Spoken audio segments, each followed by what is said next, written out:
Hi, this video that I'm going to be making today is a bit more personal and than the ones I've made.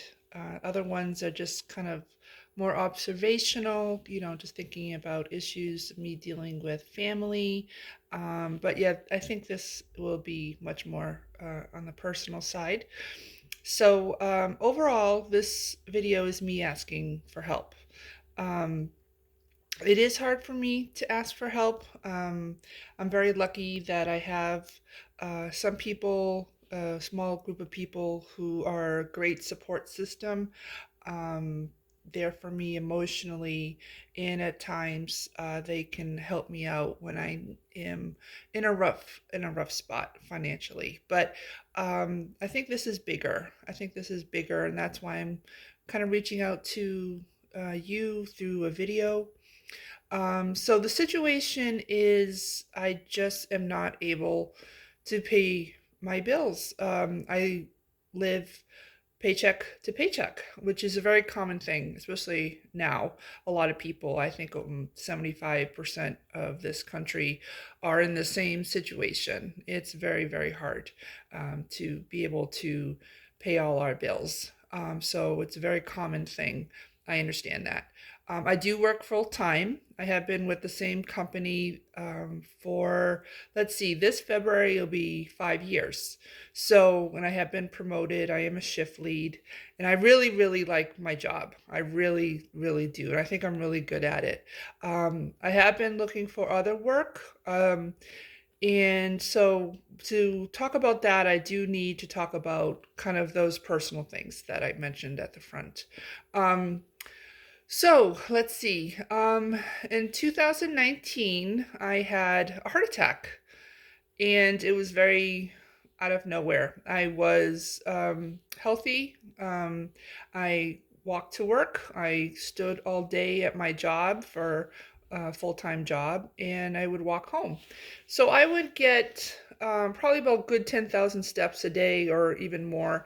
Um, so it ended up being a heart attack um, called a SCAD, SCAD, a spontaneous um, coronary artery dissection, which means that the artery in my heart was not blocked by plaque or anything like that. What it was is it just um, separated, opened up, and flapped over, and that stopped the blood flow. So I had a heart attack, and it was a massive heart attack.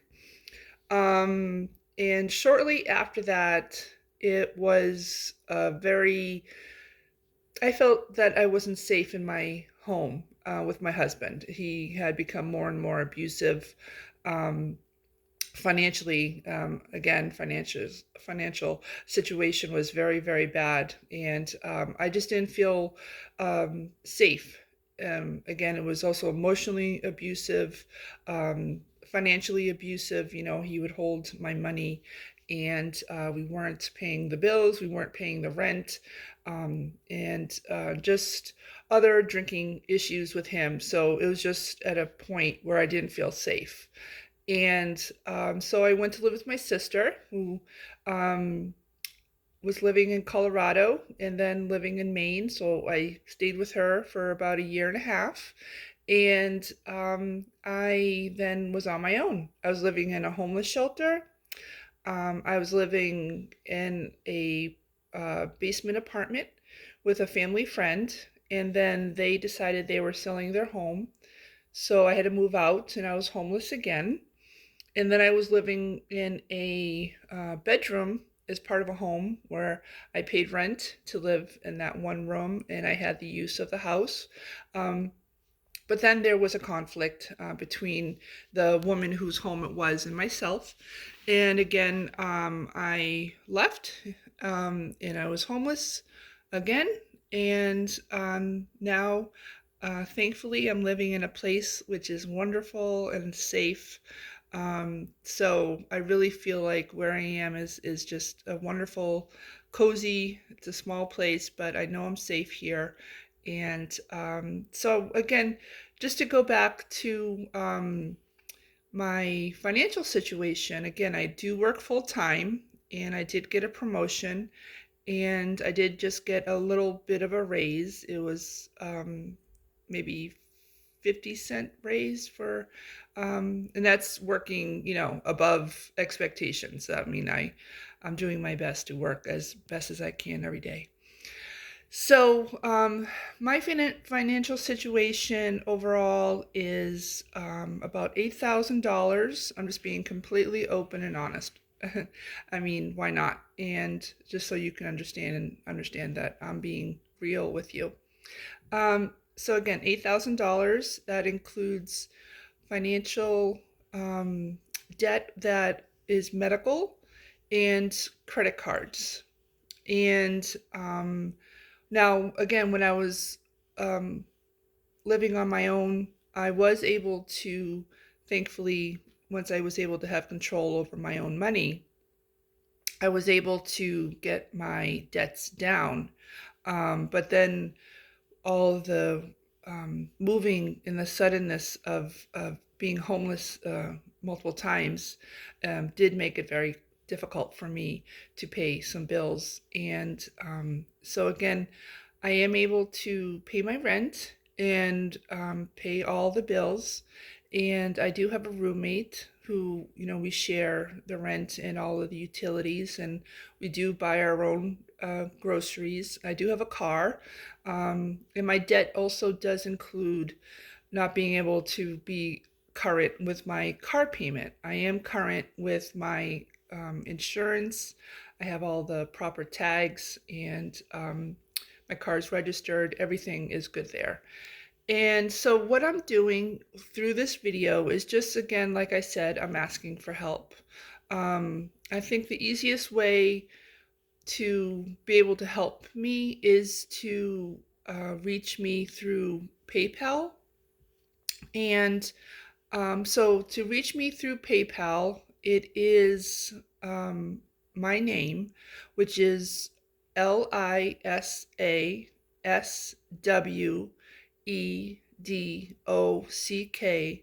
at gmail.com. Now, through that, you can donate money. I have tried GoFundMe in the past when I was going through those homeless situations, not really knowing how long those situations were going to last, but they weren't very successful. I'm not really a very social person. I don't really have a lot of comfort with being a social person. And so I think because of that, I really wasn't doing well with the GoFundMe, because you really have to kind of promote yourself and reach out and have a lot of people that you can reach out to, and I'm just not at all that type of person. So I'm hoping that through this video that I can get some help. Again, I'm able to pay my bills. It's just the debt that I have and the money. If you're so generous, if you could help me, that money would go to help me be current with my car payment. So again, I'm going to leave that information to reach me through PayPal. It is LISASWEDOCK at gmail.com. So again, thank you. I've had a lot of ups and downs. My health right now is good. I'm having a birthday in January where I'll be 54, and I'm very happy to be feeling healthy and good. My only concern is through my heart attack that I had. I also was then a couple years after that heart attack, I had open heart surgery because I had a valve, the mitral valve on my heart was leaking and my heart was enlarged. So I had the surgery, and but I find that my memory isn't always that great. I'm afraid that the heart attack and possibly the open heart surgery, just going through those and the trauma on my body, it caused this problem with my memory. One example of my memory not being great, and I've every time I go to a doctor, any kind of doctor, of course, I'm very upfront about my heart attack and my open heart surgery. And I remember one time I was in a doctor's office and I was having surgery on my thumb. I had a mass that was growing on my thumb. And I had had it done before, but the previous surgery, um, this current doctor thought that that first surgery, that not all of the tissue was removed, so it may have scarred or grown back. So this doctor was very thorough, did a great job, and my thumb is completely healed and nothing, it hasn't grown back, so that's good for me. But when I was talking to this doctor and he was asking me about my first surgery, he's like, "Okay, so what's the name of the surgeon that did your first surgery?" And I said, "I can't remember."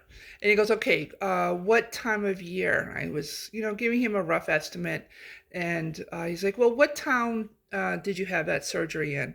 And I said, "Gosh, I can't remember." And he's looking at me like, "What is wrong with you?" And I said, "Well, I just want to let you know also, I may not have told you earlier with our time talking, but, I had a heart attack. I had open heart surgery. I had this certain kind of heart attack. And I find sometimes that my memory, it's really hard for me to remember things." And he just, he's like, "Of course, of course." So, um, the doctors have always been very comforting to let me know that it is normal to have these memory issues. The only reason why I bring that up is, because it is a good suggestion, and I have been looking for new jobs, um, and just concerned that, I have been applying and I just haven't been carrying back on a lot of good jobs. I'm trying to find a new job to pay me more money so I don't have these financial problems. But I'm just concerned with my memory and that aspect, me being able to learn new skills. So that's a concern. And but again, I do my current job very well. If there's something I need to remember, I can always write myself notes, or if I have to pass some information on along to the team. I'm very good with being very communicative and, making sure that everything is passed along that they need to know for different shifts, just so we're all doing this good tasks and helping the store be successful. Um, so that is a lot about me. Again, if you want, please leave a comment.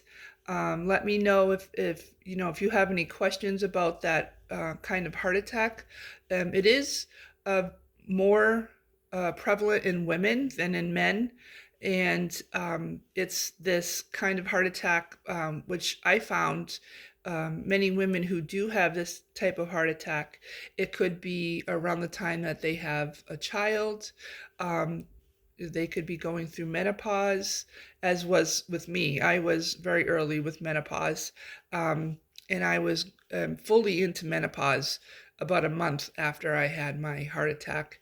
So they find that this kind of heart attack, the SCAD, SCAD, is has to do sometimes, or of course, they're still doing work to fully understand it. They think that the doctors are doing work to see if it has to do with fluctuations in women's hormones, which makes sense because if you're having a baby or if you're going through menopause or going through anything like that with your body, there is a definite fluctuation with your hormone levels. But so if I could be someone that you'd like to reach out to and ask questions, I'll do my best to answer your questions.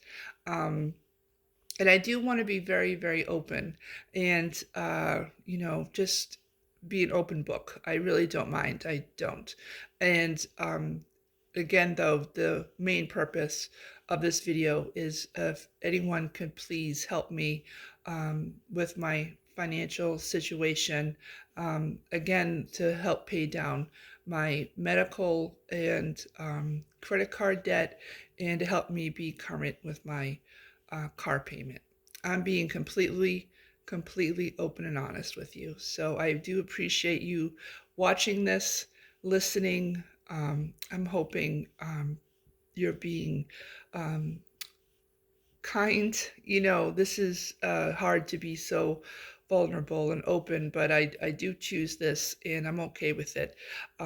So if you have any questions, please, if you are interested in helping me, again, the way to reach, to make a donation is LISASWEDOCK at gmail.com. That's my PayPal. And I just am praying and hoping that by doing this, by doing something very vulnerable and very different than what I usually do, I'll have a good outcome. So thank you. And I hope you have a good day. Thanks.